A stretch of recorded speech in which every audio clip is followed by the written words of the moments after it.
বন্ধুরা, Tripura police, jail police, তারপর fireman, যে ফায়ার সার্ভিসের রেজাল্ট রয়েছে, ফায়ারম্যান এবং ড্রাইভার, এই ভর্তিগুলি যে পেন্ডিং রয়েছে, এখন তোমাদের কি করতে হবে? আর যারা ভিডিও বানায়, ঠিক আছে, যারা ভিডিও ক্রিয়েটর চ্যানেলের ওনার রয়েছে, তারা কি করতে পারে তোমাদের জন্য, এগুলি নিয়ে আমি একটু আলোচনা করব। তো ধৈর্য সহকারে তোমরা সম্পূর্ণ ভিডিওটা প্লিজ দেখো। আমি তোমাদের জন্য ভালোর জন্য ভিডিওটা করছি, তো তোমরা প্রথম থেকে শেষ পর্যন্ত আমার কথাগুলি একটু মনোযোগ সহকারে শোনো। ঠিক আছে, এই ভর্তিগুলি পেন্ডিং যে রয়েছে, কেন রয়েছে, আর পেন্ডিং ভর্তিগুলি পুনরায় শুরু করার জন্য ক্যান্ডিডেট যারা রয়েছে তাদের কি করণীয়, ঠিক আছে, এগুলি আমি থাম্বনেলেও লিখেছি, তোমরা দেখতে পারছো। আর আমি এক একটি করে তোমাদের সামনে ডিটেলসে আলোচনা করব। তোমরা ভিডিওটাকে প্লিজ প্রথম থেকে শেষ পর্যন্ত একটু মনোযোগ সহকারে দেখো। হ্যাঁ, আমার কথাগুলি একটু শুনে নিবে, আমি তোমাদেরকে কি বুঝাতে চাইছি। ঠিক আছে, আচ্ছা, তো প্রথমে বলি ত্রিপুরা পুলিশের ভর্তিটা, ঠিক আছে, এটার তো এক্সাম নেওয়া হয়েছে, ফিজিক্যাল করা হয়েছে, আর দুটি স্টেপ রয়েছে, এটা নিয়ে আলোচনা করব। জেল পুলিশ, এটা শুধুমাত্র ফিজিক্যাল নেওয়া হয়েছে, এখন পর্যন্ত ফিজিক্যালের রেজাল্টও পাবলিশ করেনি, এক্সিকিউটিভের বর্তমানে চলছে। আচ্ছা, এটা ছেড়ে দিলাম। ফায়ার সার্ভিস, এটা কিন্তু অনেক দিন হয়ে গেল ফায়ার সার্ভিসের এক্সাম নিয়েছে, কোনো রেজাল্ট দেয় না, কোনো কিছু না। ঠিক আছে, তো এই সম্পর্কে আমি আলোচনা করছি। দেখো, প্রথমে বলি এই ভর্তিগুলি শুরু করার জন্য তোমাদের বা আমাদের করণীয় কি। এখানে দুইটি রাস্তা রয়েছে, ঠিক আছে। একটি হচ্ছে সংবিধান মেনে শান্তিপূর্ণভাবে সরকারের কাছে অ্যাপ্লিকেশন দেওয়া, এটা হচ্ছে একটা তোমাদের মাধ্যম। দ্বিতীয় মাধ্যম হচ্ছে ফিজিক্যাল প্রটেস্ট। তো আমি বলছি যে ফিজিক্যাল প্রটেস্ট করলে এখানে ক্যান্ডিডেটদের অনেকটা সমস্যার সম্মুখীন হতে হয়, কারণ এখানে পুলিশ থেকে পারমিশন নিতে হয়। কোনো জায়গায় পারমিশন নেওয়ার পরও ফিজিক্যাল প্রটেস্টে বসলে পুলিশ এসে ওইখান থেকে সরিয়ে দেয় বা ধরে নেয় কোনো ক্যান্ডিডেটদের। তো এরকম করে ক্যান্ডিডেটদের উপর যদি কোনো ধরনের এফআইআর হয়ে যায়, তাহলে কিন্তু ক্যান্ডিডেটদের এখানে লাইফ নিয়ে একটা রিস্ক হয়ে যাবে। তো এই জন্য ফিজিক্যাল প্রটেস্ট না করে এখানে তোমরা অ্যাপ্লিকেশনের মাধ্যমে সরকারের কাছে সকলে মিলে তোমাদের মতামতটা জানাতে পারো। ঠিক আছে, এটা কিভাবে আমি বলছি, একদম 100% এভাবে কিন্তু সাকসেস হওয়া যায়, তার একটা এক্সাম্পল হিসাবে আমি বলছি। ঠিক আছে, তো তোমরা আমার কথাগুলো একটু মনোযোগ সহকারে শুনো। আর ভিডিওটা কিন্তু একটু লম্বা হবে, প্রথমে বলি যে ভিডিওটা লম্বা হবে, মনোযোগ সহকারে শুনো যে কিভাবে অ্যাপ্লিকেশন দেওয়ার মাধ্যমে সাকসেস হওয়া গেছে।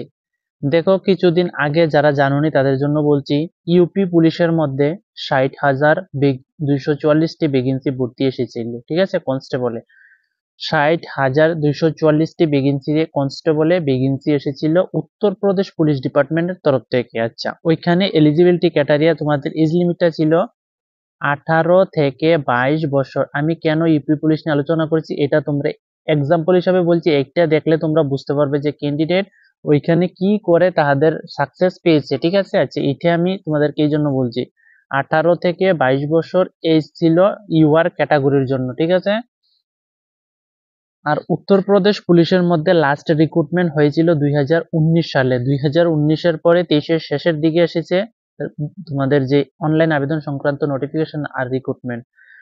তো 23-এর শেষের দিকে আসার পর এখানে যারা ইউআর ক্যাটাগরি ক্যান্ডিডেট ছিল 18 থেকে 22, তারা ওভার এজ হয়ে গেছে।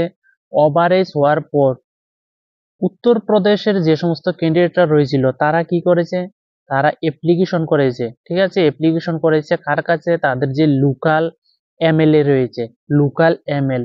ঠিক আছে, যেই দলের এমএলএ পাস করা হোক, ওই এমএলএ এর মাধ্যমে ইউপি গভর্নমেন্ট, ঠিক আছে, ইউপি গভর্নমেন্টের কাছে তারা তাদের আবেদনটা জানিয়েছে। ঠিক আছে, ইউপি গভর্নমেন্টের কাছে তাদের আবেদনটা কিভাবে জানিয়েছে, তারা লিখে তাদের যে বিধায়ক এমএলএ রয়েছে এমএলএ এর কাছে জমা দিয়েছে, তাদের সমস্ত কিছু ওইখানে তারা খুলে বলেছে এই কারণে এজ রিল্যাক্সেশন দেওয়া প্রয়োজন। এত বছর ধরে ভর্তিগুলি পেন্ডিং এ ছিল, ভর্তিগুলি আসেনি, এই কারণে তারা ওভারেজ হয়ে গেছে, তারা একটা ভর্তিও দেখতে পারছে না। তো এগুলি কিন্তু ওইখানে মেনশন করেছে, তার সাথে কয়েকটা এক্সাম্পল দিয়েছে, যেমন এসএসসি জিডিতে 3 বছর এজ রিল্যাক্সেশন দেওয়া হয়েছে, অন্যান্য ভর্তিতে এজ রিল্যাক্সেশন দেওয়া হয়েছে, এইভাবে এজ রিল্যাক্সেশন দেওয়ার জন্য। তো এই যে অ্যাপ্লিকেশনগুলি, এই অ্যাপ্লিকেশনগুলি কিন্তু ইউপি গভর্নমেন্টের কাছে এমএলএ এর মাধ্যমে পৌঁছানোর 2 থেকে 3 দিন পর ইউপি গভর্নমেন্ট থেকে নোটিশ জারি করেছে যে সমস্ত ক্যান্ডিডেটদের পক্ষে ইউপি গভর্নমেন্ট রয়েছে। তার একটা কারণ হয়েছে 2024 সালে ইলেকশন। বুঝতে পারছো তো? 2024 ইলেকশন 2 থেকে 3 দিনের মধ্যে ইউপি গভর্নমেন্ট এজ রিল্যাক্সেশন 3 বছর এক্সট্রা দিয়ে দিয়েছে, বুঝতে পারছো? এক্সট্রা 3 বছর এজ রিল্যাক্সেশন সব ক্যাটাগরি ক্যান্ডিডেটদের দিয়ে দিয়েছে। তো এই এক্সাম্পলটা আশা করছি তোমরা বুঝতে পারছো যে কিভাবে তারা এই কাজটা সাকসেস পেয়েছে।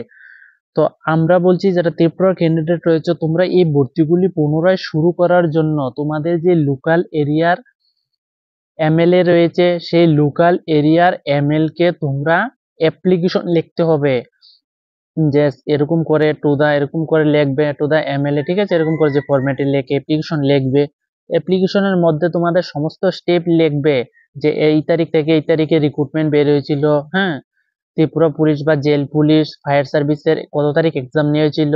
এত লম্বা প্রসেসে রিক্রুটমেন্ট না করে খুব শর্টে যাতে রিক্রুটমেন্টটা পুনরায় শুরু করা যায়, তার জন্য তোমরা এভাবে জানাতে পারো, ঠিক আছে? তো এরকম করে যদি জানাও, আমি তোমাদেরকে 100% শিওর দিয়ে বলছি যে তোমাদের পক্ষে পজিটিভ রেজাল্ট আসবেই আসবে, ঠিক আছে? কেন বলছি? সামনে ইলেকশন রয়েছে, সরকারের কাজ নিয়ে ব্যস্ত। আমাদের ক্যান্ডিডেট যারা রয়েছে, আমরা যারা ক্যান্ডিডেট রয়েছে, আমাদের মনের কি ভাবনা, আমরা কি চাই, এটা যদি সরকারের কাছে আমরা না বলতে পারি তাহলে সরকার কি করে জানবে? এখন আমার মনে কি চলছে, তোমরা যারা ভিডিও দেখছো তোমরা তো জানবে না। আমার মতামতটা যদি আমি তোমাদের সাথে শেয়ার করি তখনই না তোমরা বুঝবে যে ক্যান্ডিডেট কি চাচ্ছে। তো এর জন্য বলছি, যদি তোমরা ক্যান্ডিডেট সবাই মিলে এরকম করে অ্যাপ্লিকেশন, ঠিক আছে, তোমাদের এমএলএ এর মাধ্যমে যদি সরকারের কাছে পৌঁছাতে পারো, তাহলে আমি 100% শিওর দিয়ে বলতে পারি যে এখানে ক্যান্ডিডেটদের পক্ষে একটা রেজাল্ট কিন্তু আসবে পজিটিভ আসবে। সামনে ইলেকশন, সরকার কিন্তু চাইবে যে তাদের পক্ষে সমস্ত ক্যান্ডিডেট থাকুক। কি বোঝাতে চাইছি, আশা করছি বুঝতে পারছো। তো এইভাবে যদি করো তাহলে আমি মনে করি যে আমার যে ব্যক্তিগত মতামত, আমি সেটি বলছি যে আমি মনে করি যে ফায়ার সার্ভিসের রেজাল্টও খুব শীঘ্রই দিয়ে দেওয়া হবে, ঠিক আছে? আমি মনে করি এগুলি কিন্তু সবগুলি রেডি থাকে, ডিপার্টমেন্ট সবগুলি রেডি করে রেখে দেয়, শুধুমাত্র গভর্নমেন্টের পারমিশন ছাড়া তারা রেজাল্ট পাবলিশ করতে পারে না, ঠিক আছে? বুঝতে পারছো? তারা কিন্তু রেজাল্ট অলরেডি রেডি করে রেখেছে, আমার যতটুকু মনে হচ্ছে, কিন্তু সরকার পারমিশন না দিলে কখনো তারা রেজাল্ট পাবলিশ করতে পারবে না। ত্রিপুরা পুলিশের আনসার কি এখনো দিচ্ছে না, এক্সাম নেওয়া হচ্ছে, সরকার পারমিশন না দিলে কোনো কিছু হবে না, ঠিক আছে? এক্সিকিউটিভ বর্তমানে চলছে, তো এটা ছেড়ে দিলাম। তা আমি যে কথাগুলি তোমাদেরকে বলেছি বা বুঝাতে চাইছি, আশা করছি সবাই কিন্তু তোমরা বুঝেছো, সবাই তোমরা বুঝতে পারছো আমার কথাগুলি। তোমাদের এমএলএ এর মাধ্যমে অ্যাপ্লিকেশন করার মাধ্যমে সরকারকে জানাও তোমাদের মতামত, ভর্তি তাড়াতাড়ি শুরু করার জন্য। ফিজিক্যাল প্রটেস্ট করে আবারও বলছি কোনো কিছু হবে না, ক্যান্ডিডেটদের পুলিশের লাঠিপিটা এগুলি খেতে হবে, কোনো কিছু হবে না। অ্যাপ্লিকেশনের মাধ্যমে জানানো এটা একটা শান্তিপূর্ণ তরিকা, সংবিধান মেনে চলা সকলের একটা দরকার, তো এই জন্য বলছি। তার সাথে আরেকটা কথা বলছি, ঠিক আছে? দেখো আমার চ্যানেলে সাবস্ক্রাইব বেশি নেই, 17,000 প্লাস সাবস্ক্রাইবার রয়েছে। তো ছোট চ্যানেলের পক্ষ থেকে আমি তোমাদেরকে একটা সাজেশন দিতে চাই, ত্রিপুরার মধ্যে যতগুলি বড় ইউটিউবার চ্যানেল রয়েছে যাদের ভিডিও তোমরা দেখো বা ভিডিও তারা বানায়, তাদেরকে তোমরা রিকোয়েস্ট করবে যে আমি যে কথাগুলি বললাম এইভাবে তারাও যাতে তাদের চ্যানেলে ভিডিও বানায়। ভিডিও বানালে, ঠিক আছে, তাদের যে ভিউয়ার্স রয়েছে তারাও দেখবে, দেখার পর তারাও কিন্তু সকলে জাগ্রত হবে যে কিভাবে অ্যাপ্লিকেশন করতে হবে। তাদেরকেও বলবে তোমরা যে এই টপিকের উপর যাতে একটা দুটো ভিডিও তারা অবশ্যই বানায়, কারণ সকলকে এক জায়গায় বা একত্রিত করতে হলে ইউটিউব বা সোশ্যাল মিডিয়ার মাধ্যমে কিন্তু সম্ভব, না হলে কিন্তু সম্ভব না। তো যার যে চ্যানেলের ভিডিও তোমরা দেখো, প্লিজ তাদেরকে কিন্তু রিকোয়েস্ট করবা তোমরা এই টপিকের উপর ভিডিও বানানোর জন্য। আর আমি যে আমার কথাগুলি বললাম, ঠিক আছে, তোমাদেরকে আমি বোঝানোর চেষ্টা করলাম, এই কথাগুলি যদি তোমাদের কাছে ভালো লেগে থাকে তাহলে ভিডিও নিচে অবশ্যই কমেন্ট করবে এই টপিকের উপর কিভাবে কাজগুলি করা যায়, ঠিক আছে, কিভাবে কি করতে হবে তার উপরও আমি আর এক দুইটা ভিডিও তোমাদের সামনে নিয়ে আসব। আর তোমাদের যতটুকু সাপোর্ট করার ততটুকু সাপোর্ট করার চেষ্টা করব, কিভাবে করতে হবে সেগুলি আমি তোমাদেরকে স্টেপ বাই স্টেপ বলবো, তোমাদেরকে যত সাপোর্ট করার আমি করব।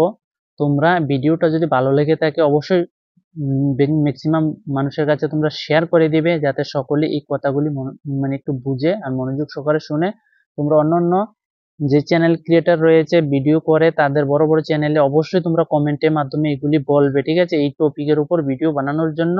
তাহলে সবাই কিন্তু এক জায়গায় একত্রিত হয়ে যাবে, ঠিক আছে। তো তোমাদেরকে আশা করছি আমার যতটুকু নলেজ ছিল অতটুকু দিয়ে তোমাদের বোঝানোর আমি চেষ্টা করেছি। এই পদ্ধতি ছাড়া আর কোনো পদ্ধতি আমি বর্তমানে দেখছি না, ঠিক আছে, পাচ্ছি না। এই জন্য আমি তোমাদেরকে যেটা বেস্ট মনে হয় আমার সেটাই কিন্তু আমি তোমাদেরকে বলেছি। তো আমি আজকের জন্য এতটুকুই রাখছি। তোমাদের যা যা রিকোয়ার হয় তোমরা কমেন্টের মাধ্যমে অবশ্যই কমেন্ট করবে।